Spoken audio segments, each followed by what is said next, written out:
দর্শক আমন্ত্রণ জানাচ্ছে এই মুহূর্তে আন্তর্জাতিক অঙ্গনের সবশেষ আপডেট নিয়ে আমাদের নিয়মিত আয়োজন যমুনা আইডেস্কে। আর শুরুতেই থাকছে শিরোনাম। প্রথম দেশ হিসেবে করোনা ভাইরাসের ভ্যাকসিন অনুমোদন দিল রাশিয়া। প্রয়োগ করা হয়েছে প্রেসিডেন্ট পুতিনের মেয়ের শরীরেও। করোনায় মৃত্যু সংক্রমণে শীর্ষে রয়েছে ভারত। ভেন্টিলেশনের সাবেক রাষ্ট্রপতি প্রণব মুখার্জি। ডব্লিউএইচওর আশা মহামারী দমনে শেষ হয়নি সময়।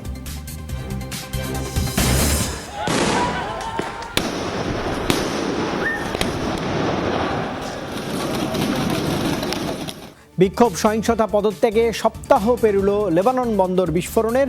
দুর্নীতি মূল কারণ, দাবি বিদায়ী প্রধানমন্ত্রীর।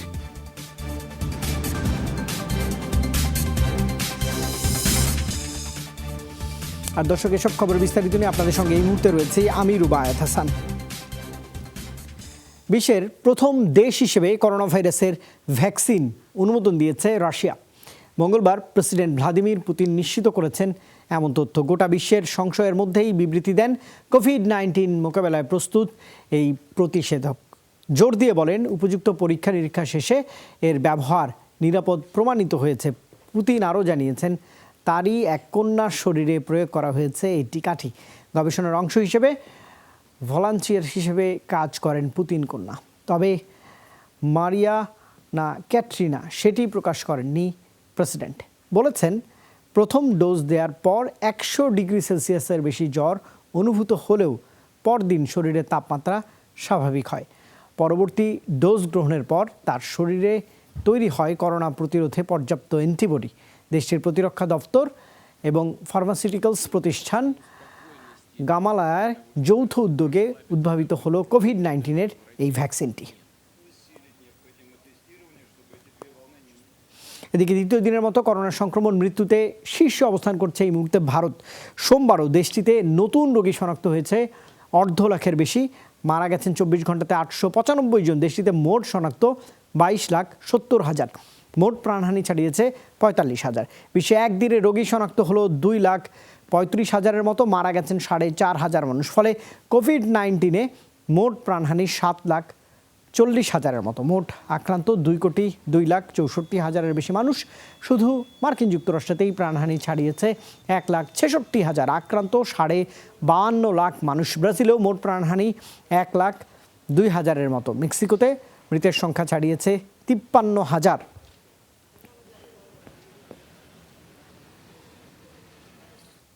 গ্রীষ্ম বা শীত বিস্তার রোধে সতর্ক না হলে যে কোনো মৌসুমেই প্রকট হবে করোনা ভাইরাসের, এমন আশঙ্কা বিশ্ব স্বাস্থ্য সংস্থার। অভিমত, সময় নষ্ট হলেও বৈশ্বিক মহামারী নিয়ন্ত্রণে সঠিক পদক্ষেপ নেওয়া যেতে পারে এখনও। যুক্তরাষ্ট্রে মহামারীর কেন্দ্র ক্যালিফোর্নিয়ার সোমবারের দৃশ্য এটি। ধর্মীয় আচার পালনে সমুদ্র সৈকতে হাজারো মানুষের জড়ো হওয়া ঠেকাতে গিয়ে অসহায় হয়ে পড়ে পুলিশ। বালাই ছিল না শারীরিক দূরত্ব মানার বা মাস্ক পরার কোনো বিধিনিষেধের। আমি এসব ভয়টাই পাই না। আমার ধারণা প্রশাসন মিথ্যে খবর দেয়। এই আক্রান্তের সংখ্যা, প্রাণহানির পরিসংখ্যান সবই ভুয়া। কে মাস্ক পরবে কে পরবে না, এটা যার যার ব্যক্তিগত সিদ্ধান্তে হওয়া উচিত। প্রশাসন চাপিয়ে দিতে পারে না। ব্যক্তিগতভাবে মাস্ক না পরলেই আমি বেশি স্বস্তি বোধ করি। সাউথ ডাকোটায় হাজারো বাইকারের আনন্দ আয়োজনেও উপেক্ষিত মহামারী পরিস্থিতি। করোনার সবচেয়ে বেশি সংক্রমণ ও প্রাণহানির দেশেই যখন স্বাস্থ্য সচেতনতার এ হাল, তখন দেশে দেশে বিধিনিষেধ শিথিলের সম্ভাব্য পরিণতি নিয়ে শঙ্কিত বিশ্ব স্বাস্থ্য সংস্থা। সাধারণ রোগতত্ত্বের সংক্রমণ রোধে ব্যবস্থা নেওয়া না হলে নির্দিষ্ট মৌসুম ছাড়াও সারা বছরই ভাইরাসের বিস্তার বাড়তে পারে। ইনফ্লুয়েঞ্জার ক্ষেত্রে এটা 100% সত্য। ফ্লুধর্মী করোনা ভাইরাসের বৈশিষ্ট্যও তাই। একে দ্বিতীয় দফার সংক্রমণ বা প্রথম পর্যায়ের প্রকট রূপ যাই বলেন না কেন, বিস্তার রোধে সতর্ক না হলে এটি বারবার ফিরে আসবে। নিঃসন্দেহে সারা পৃথিবী নজিরবিহীন কঠিন সময় পার করছে। দেশ, শহর বা অঞ্চলে দেরি হলেও বৈশ্বিক এ মহামারী নিয়ন্ত্রণে সঠিক পদক্ষেপ নেওয়ার সময় শেষ হয়ে যায়নি। এদিকে গেল 1.5 মাসে সর্বোচ্চ সংক্রমণ রেকর্ডের পর করোনা আক্রান্ত বলে সন্দেহ হলে অন্য দেশে অবস্থানরত মার্কিন নাগরিক আর স্থায়ী অভিবাসীদের প্রবেশও নিষিদ্ধ করতে পারে যুক্তরাষ্ট্র, শীর্ষ মার্কিন কর্মকর্তা সূত্রে দাবি গণমাধ্যমের। নুসহাত কামাল, যমুনা নিউজ। আর এদিকে করোনা ভাইরাসে আক্রান্ত ভারতের সাবেক রাষ্ট্রপতি প্রণব মুখার্জি। রাজধানীর সামরিক হাসপাতালে অস্ত্রোপচার শেষে ভেন্টিলেশনে রাখা হয়েছে এই সাবেক রাষ্ট্রপতিকে। সোমবার রাতে মস্তিষ্কে অস্ত্রোপচার করা হয় 84 বছর বয়সী রাজনীতিকের। এর আগেই নমুনা পরীক্ষায় কোভিড-19 শনাক্ত হন তিনি। গেল এক সপ্তাহে সংস্পর্শে আসা প্রত্যেককে আইসোলেশনে যাওয়ার অনুরোধ জানিয়ে নিজেই টুইট বার্তা দিয়েছেন। 2012 থেকে 2017 সাল পর্যন্ত ভারতের রাষ্ট্রপতি হিসেবে দায়িত্ব পালন করেছেন প্রণব মুখার্জি। 2019 সালে দেশটির সর্বোচ্চ বেসামরিক সম্মাননা ভারতরত্ন খেতাবে ভূষিত হয়েছেন তিনি। এর আগে স্বরাষ্ট্রমন্ত্রী অমিত শাহ, মধ্যপ্রদেশ এবং কর্ণাটকের মুখ্যমন্ত্রী সহ অনেক রাজনীতিবিদই কোভিড আক্রান্ত হয়েছিলেন।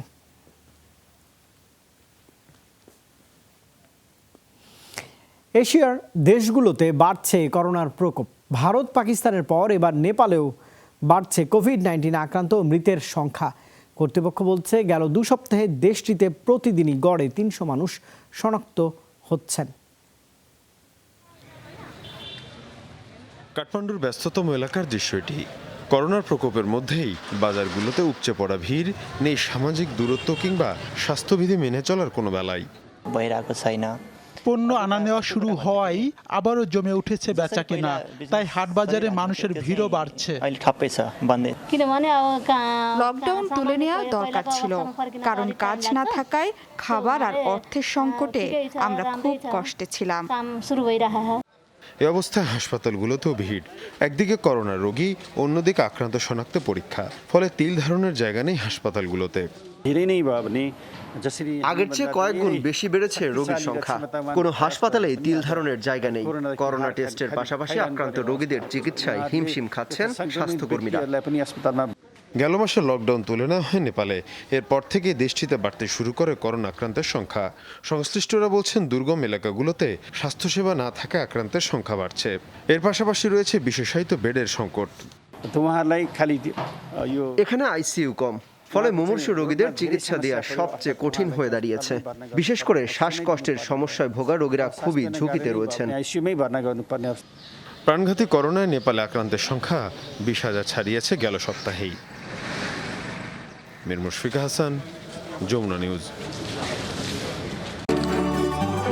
খিদে যখন যেখানে, সাথে থাক বেলামে। জাতিগত দুর্নীতির ফলাফলই বৈরুত বন্দর বিস্ফোরণ। সরকার ভেঙে দেওয়ার পর এমন দাবি করলেন লেবাননের সাবেক প্রধানমন্ত্রী হাসান দিয়াব।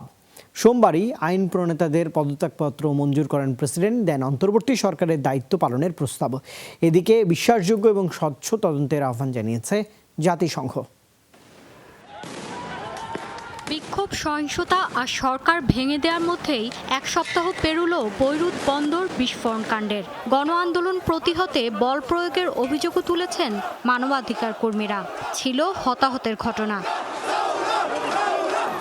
বহুমুখী সংকটের চাপে সোমবার ক্ষমতা ছাড়তে বাধ্য হন প্রধানমন্ত্রী হাসান দিয়াব। একই সাথে ইস্তফা দেয় গোটা মন্ত্রিসভা। তাদের পদত্যাগপত্র গ্রহণ করেন প্রেসিডেন্ট। তবে প্রস্তাব দেন নতুন মন্ত্রিপরিষদ গঠিত না হওয়া পর্যন্ত অন্তর্বর্তী সরকারের দায়িত্ব পালনের। বিদায়ী সরকার প্রধানের অভিযোগ, রাষ্ট্রের প্রত্যেক অংশে ছড়িয়েছে দুর্নীতির শেকড়, যার ফলাফল বৈরুত বন্দরে বিস্ফোরণ।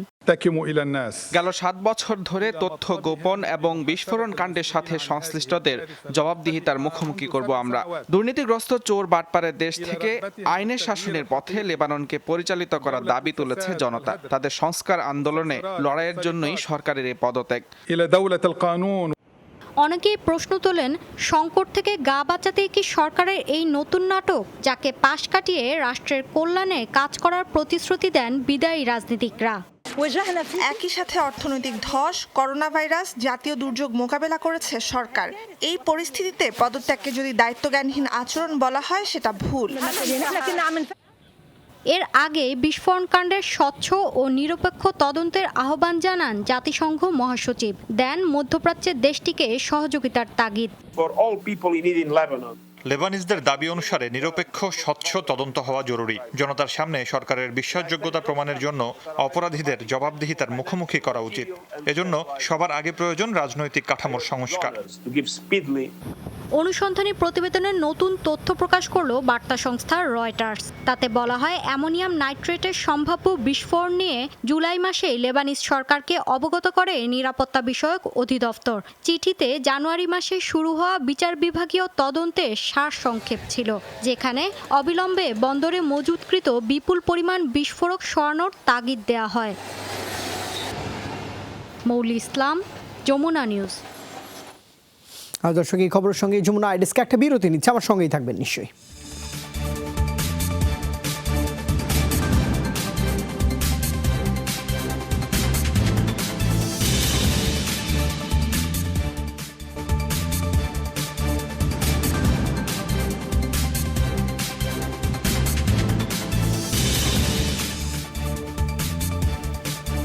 দর্শক, আবারও স্বাগত। আপনারা এই মুহূর্তে দেখছেন যমুনা আইডেস্ক।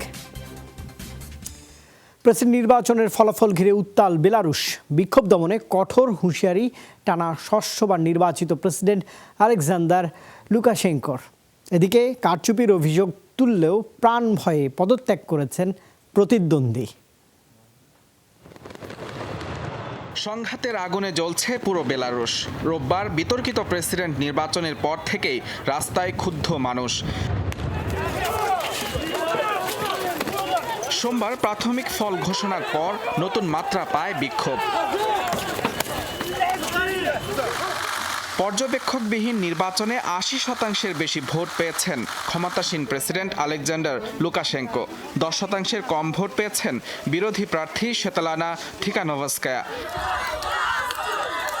বিরোধীদের অভিযোগ, কারচুপি হয়েছে ভোটে। লুকাশেঙ্কোর ২৬ বছরের শাসনামলের অবসান চান তারা।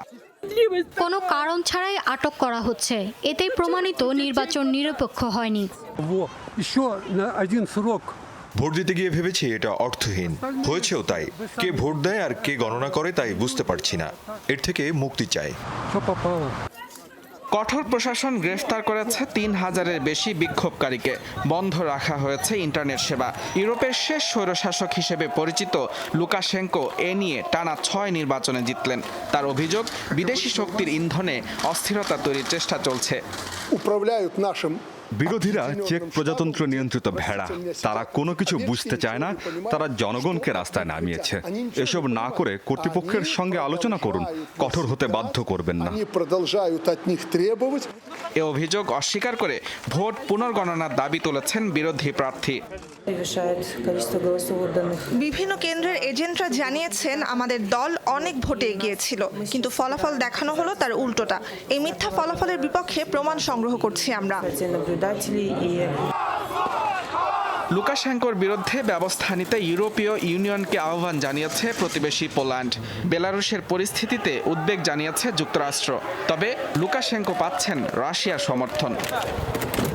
মুজরেবিন তারেক, যমুনা নিউজ।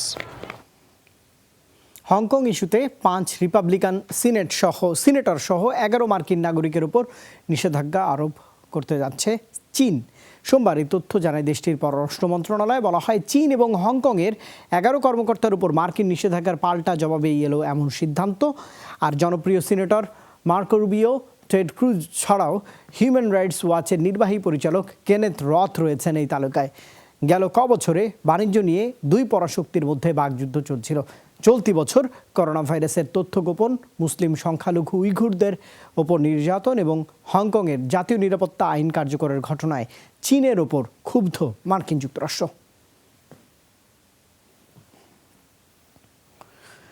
একবেলা খেলে আরেক বেলার খাবার জুটবে কিনা তা জানেন না ইয়েমেনের অন্তত ২ কোটি মানুষ। বিশ্ব খাদ্য কর্মসূচি WFP বলছে, দেশটিতে খাদ্য নিরাপত্তার ঝুঁকিতে সর্বোচ্চ পর্যায়ে এই মুহূর্তে রয়েছে। অভিযোগ, কোনো দাতা দেশই দিচ্ছে না সময় মতো সহায়তা।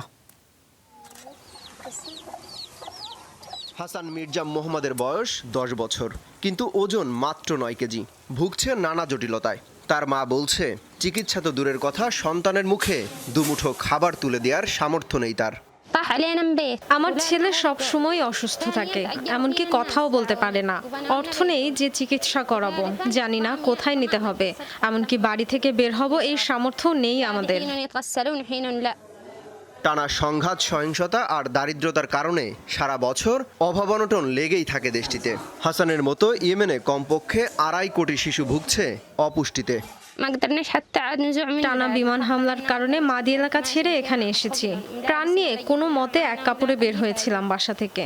এখানে একটা কুঁড়ে ঘরে থাকতে হচ্ছে। পানির খুবই সংকট, কাপড় না ধুয়েই পড়তে হয় টানা কয়েকদিন।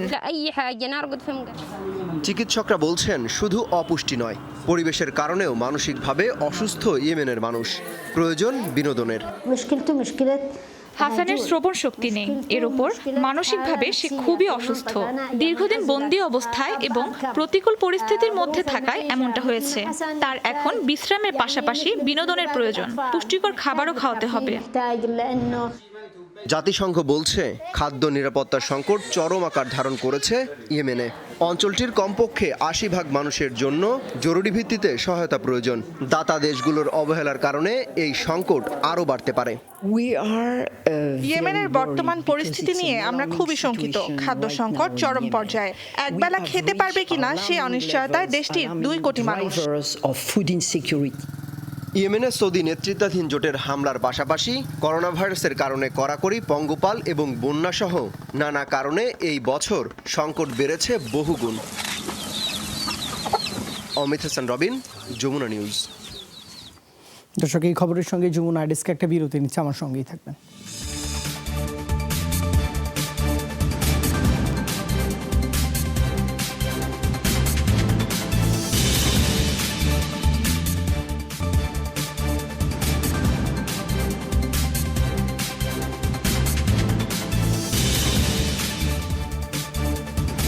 দর্শক, আবারও স্বাগত। আপনারা এই মুহূর্তে দেখছেন যমুনা ডেস্ক।